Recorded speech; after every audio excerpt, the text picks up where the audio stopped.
Greetings, my beautiful lovelies, it's Emmy. Welcome back. Today's video is sponsored by GlassesUSA.com, where you can find over 4,000 different styles of sunglasses, regular glasses, all for very reasonable prices. So click the link down below to receive a special offer. Big thanks to GlassesUSA.com for sponsoring this video. Now today I'm going to be making another instant pot recipe, and it involves corn and making corn wine. Disclaimer time, this video is made for entertainment purposes only. Please follow your local laws and do not make this recipe if you are underage. Thank you. So I first learned about this recipe last year when I made my Instapot grape juice wine. If you haven't seen that video, I'll put the link down below. But by then the corn season was over, and so I was like, don't forget to make this next summer. So lovely Jennifer said, make corn cob wine, which reminded me that I needed to make this. So we're going to be making wine using corn cobs and an Instapot. Actually, before I do that, help me pick a pair of glasses. What do you think about these? I quite like these. And how about these? These are super fun. Yes.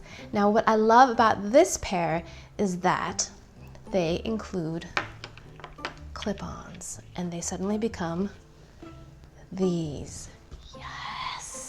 Now, if you wear prescription glasses like I do and are virtually blind without them, having a pair of sunglasses is kind of a pain because you need your prescription sunglasses. But then if I have my clip-ons, I just clip them on and ta-da! There are these ones. Oh my gosh. Look how fab.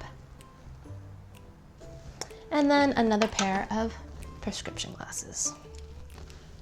Oh, I love being able to see.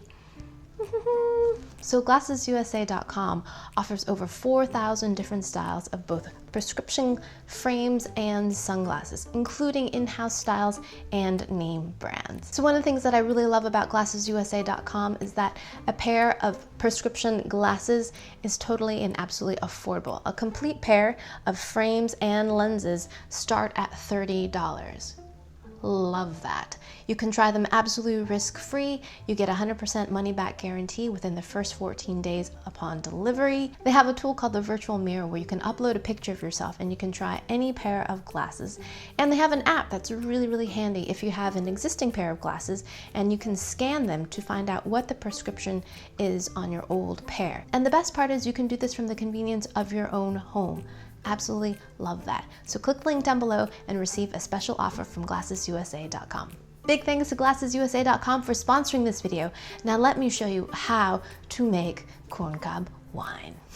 By the way, the recipe that I'm using today comes from Kat Kinsman over at Extra Crispy, and I will put a link down below to her video in the description. So the first thing you're gonna need is a bunch of fresh corn. I have 6 ears of farm fresh corn. You're gonna husk it and remove as much of the silk as possible. Then you're going to cut all the kernels off. Now, I've been dying to use this hack. I've seen it all over the place, where you take a bundt pan and you take the cob and you put the corn cob in the middle of the bundt pan, and it's supposed to catch all the kernels. So I grabbed my bundt pan and I put the corn right in the middle of the bundt pan, and I began cutting the kernels off. Now it did work, but there is a bit of an exception. If you have a particularly large ear of corn and you're cutting from the very top of the corn, some of it still want to splash out of the bundt pan. So what I found to make this hack work, it's better if you cut the kernels off about midway or 2/3 of the way up the ear, so that way when the kernels came off, they fell right into the bundt pan rather than falling out of it. After you do that, then you flip the corn cob around and then you do the other half. Not sure if it saved all that much time actually, because if you were to do it on a plate, you'd still be catching it. Another thing that I found kind of a nuisance was that now you have all your corn in a bundt pan, great, but then you have to get it all out, and it would be much easier to extricate all those little kernels just off a plate. You can kind of just slide them off. In a bundt pan, you're using your fingers and trying to get them all out of the nooks and crannies, which actually was a little bit more painful than it needed to be. A big baking pan would even work better because you would have more surface area to actually catch your kernels. So once you have all your corn kernels off the cob, I took those and I put them in a plastic bag, and now I have frozen corn for the winter. So then I took all the corn cobs and I placed them inside the Instant Pot, and I added a 1/2 gallon or 2 quarts of water. I'm going to cook this on high pressure for 10 minutes and then allow the Instant Pot to naturally release. And what that means is the Instant Pot is a pressure cooker and it heats up and pressure is built up inside, and that is why it cooks so much faster, because you're cooking under pressure. Now before we can open the Instant Pot, we have to make sure the pressure has been released, and there are a couple ways of doing that. You can do a quick release where you turn this little valve on the top here and it releases some of that pressure so you can open it safely. Another option, which we're using today, is called a natural release, in which we just allow the Instant Pot to cool down, the contents to cool down as well, and thereby releasing the pressure. Now we're going to open the Instant Pot. The contents will still be very hot. We're going to remove all the corn cobs. We don't need these anymore. So to our corn water, we're going to add 4.5 cups of sugar. Stir this well. We want this to dissolve. We're doing two things here. We're adding sugar here, which we need for the recipe. We are giving the yeast something to eat and convert into alcohol. Also, the hot corn liquid will facilitate the dissolving of the sugar into the solution. Thirdly, we're also reducing the temperature of the liquid. So while our corn juice and sugar mixture is cooling down, this is a good time to sanitize your equipment. You can do this a couple ways. You can just use bleach water, but you have to make sure you rinse your equipment really, really well. You don't want any bleach residue on your equipment, otherwise it'll kill the yeast. It'll also leave a bad taste to your wine. You could also use the boiling method, where you boil all your equipment in lots of boiling water. Or you can do what I did and use a product called Be Bright, which is a powder that's used specifically for sanitizing equipment for home brewing.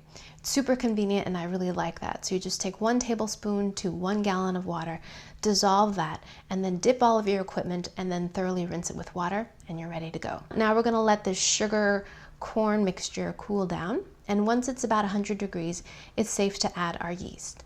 Now the yeast that I'm going to be using is just regular old active dry yeast that you would use for baking, because that's what the recipe called for. And that's one of the reasons why I chose this recipe, because it didn't use anything special. No special variety of wine yeast, just plain old baking yeast. After 5 minutes of just letting it rest, I stirred everything in and the yeast incorporated perfectly.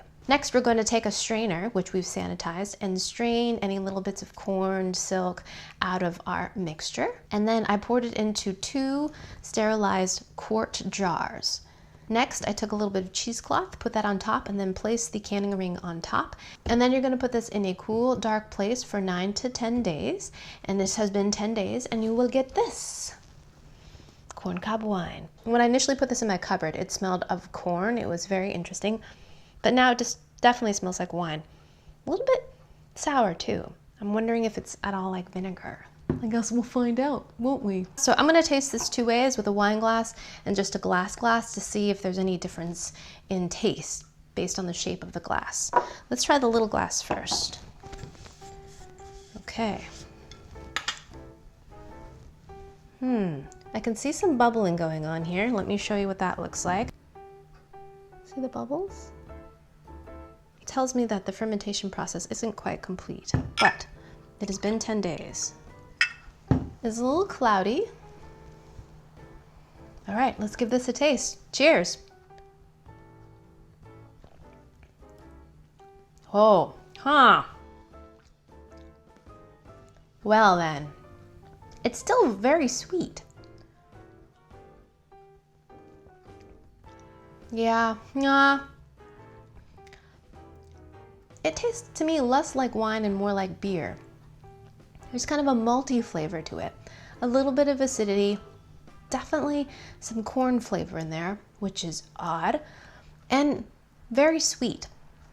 I think this needs more time. The recipe said 9 to 10 days, and it has been 10 days, but the presence of bubbles and the flavor of this leads me to believe that this should probably sit a bit longer.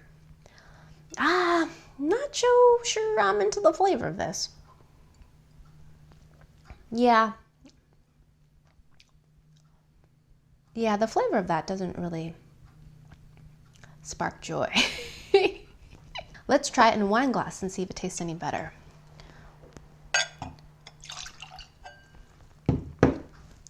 So it's pretty milky. So if you swirl a wine glass and let it kind of relax and drip down, if the liquid separates into what they call legs, it's an indication that there's alcohol in there. This is happening, but not too leggy. So that again indicates we probably should let this ferment longer. Now, I do have to say, having it in a wine glass definitely has you smell the wine a lot more, because your nose kind of just gets stuck in the bowl of the glass. And you smell more of this kind of funky, musky smell of the wine. This to me is more like beer. There is a slight effervescence to it, a little bit of a tang, definitely some sweetness. A lot of the corn flavor has dissipated, and it ends up tasting kind of more malty. The viscosity is odd too. It's a little bit syrupy. So incidentally, this would be the base, or what would be distilled to make moonshine or hillbilly hooch. Of course, they all have their own unique flavor profiles based on their process and how they are aged. But that is generally how they make spirits. Alrighty, so there you have it. How to make corn cob wine using an Instapot. Big thanks to GlassesUSA.com for sponsoring this video. Be sure to click the link down below to receive a special offer. Thank you guys so much for watching. I hope you guys enjoyed that one. I hope you guys learned something. Please share this video with your friends. Follow me on social media. Like this video, subscribe, and I shall see you in the next one. Toodaloo, take care, bye!